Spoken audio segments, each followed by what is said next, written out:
Hi, hope you're well. Wanted to jump on today and talk to you about self-image and photographs. And the reason I want to talk to you about that today is because over the last few weeks, I have had several women say to me, I hate how I look in photos. I look disgusting in photos. And when I see a photo of myself, it just makes me cringe. I've also heard other women say, I always try and hide at the back of a photo, and that's because they don't like how they look. And just recently, my daughter saw a photograph of herself from a couple of years ago, and she just criticised how she looked. So me being me, jumped on it immediately and told her to instantly pay herself a compliment, say what she likes about that photo. But I see this trap that we fall into, and I do it too. I'm not going to say I'm guilty of it too, because it's just how we've kind of been conditioned. But awareness is key to change, so which is why I wanted to come on today and talk to you about photos. And there are some things that we can do practically to start to like how we look in photos, but it's an inside job. It all starts from the inside. So we have to start practicing and saying kind things to ourselves, not criticizing ourselves, and also it's just a snapshot. It's not a reflection of who we are. It's not the truth about us. It's just a flat snapshot of a moment in time. And it's not the truth about you at all. And when we look online, social media, the photographs that are presented to us, many have been filtered and altered in some way, shape or form. I wish I knew how to use all those filters on my phone. I haven't learned how to do that yet, should ask the 13-year-old. But also I don't really want to be changing because, hold on one sec, and I'm back. Every time I go to do a video, someone knocks at the door. Typical, isn't it?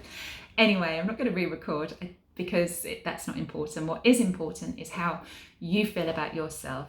So it's the first step is one, awareness. So we need to stop criticizing ourselves. But also there are things that we can do practically to actually start to like how we look in photos. And I was scrolling through some of the photo albums just recently, and I found one from years ago of when I was at ballet college, and I found my old headshots. So I'm just going to show this to you now. Look, old headshot. Look, special lighting, skin looks good, black and white, and some more moodier headshots there from slightly later. But I didn't like myself in these photos at all. I was highly critical of them. They weren't good enough. And that's how I spent most of my 20s, just not feeling good enough. But a bit later, we were chatting, me and my dance college friends, and we realised that actually some photos that we looked at, we did actually like that photo. So it helped us to kind of think, right, okay, so what did I like about that photo? And I've used these tips now with family members and friends, because there are 3 things that we can do to increase our chances of actually taking a photo that we actually like how we look in. So one, obviously, is to just stop criticizing ourselves, stop saying anything unkind about yourself, and just start appreciating you, because you are a very special person. And I'm going to share these 3 tips with you now, just fun, practical things you can do. First thing that can happen in photos is that we don't like our posture, especially like me. If you're quite tall and you're going to take a photograph, the first thing you sort of tend to do is slump down and crouch down or lean in, and then by the time the photo's taken, you just look really awkward and uncomfortable.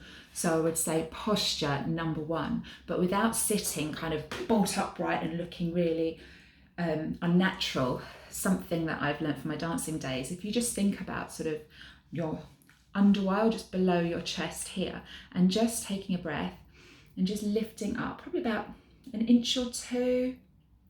So you go from this position here with rounded shoulders, and just lifting an inch or two. Instantly it straightens your back, your shoulders drop down, and you can lengthen your neck. So it's something really easy to do. So someone gets the camera, goes to take a picture, lift the rib cage. Easy, right? Another point is look at photos that you do like of yourself, or if you are that highly critical of yourself and you don't like any, get your phone and start doing a little selfie practice. Because one thing I learned from GCSE art is that both sides of our face are totally, like either side of our face, totally different. So if you were doing a mirror image of this side of your face, it would look totally different to the mirror image of this side of your face. So it can be that actually if you turned your head to one side, you might find that angle in photos that you actually think, yeah, that looks really good. Whereas you may go that side and go, oh, actually, don't like how my nose looks on that side, or whatever you've got. I've got dimples and moles and things on this side. Not my best side. This is my preferred side. So you may decide that you prefer a certain side, and also you may like to lift your chin or lower your chin, but have a practice. Look at the photos that you like. Third thing I would say is your smile. If, like me, you like a full-on cheesy grin, full-on teeth display, because that's the photo that you think, yeah, I look happy in that, I look really good, or you think, oh gosh, too much teeth, you may prefer to smile with just showing the top line, or you may prefer closed mouth and just like a smile without the mouth being open at all, if you don't like your teeth, for example. So there are three little practical things that we can do to just increase the chances of having a photograph that we actually think, yeah, I look good in that. So posture, side of face, or straight on, and just think about your smile. And also having those three things, because also what can happen, someone goes to take a photo and you've got that, oh gosh, I don't want to be in a photo, or I'm just going to hide at the back and put my head down and hide, which then ends up looking like you're trying to hide. Having those three things to think about just helps to take your mind off the actual photo, and you think, right, okay, raise the ribs, drop the shoulders, lengthen the neck, side of the face, standard smile. And it just increases your chances of having photos you think, yeah. And regardless of the outcome, you know, we haven't got professional hair and makeup artists on standby. We don't have professional lighting and photographers with all these different filters. It's just a phone, it's just a snapshot. So just know that is not a true reflection of who you are, but it's important to feel good about who you are, to like how you look, and to stop criticizing how you look. So I hope those three fun little tips have got you thinking, and yeah, let me know if you try them out. But the main thing is just be kind to yourself. See you soon. Bye.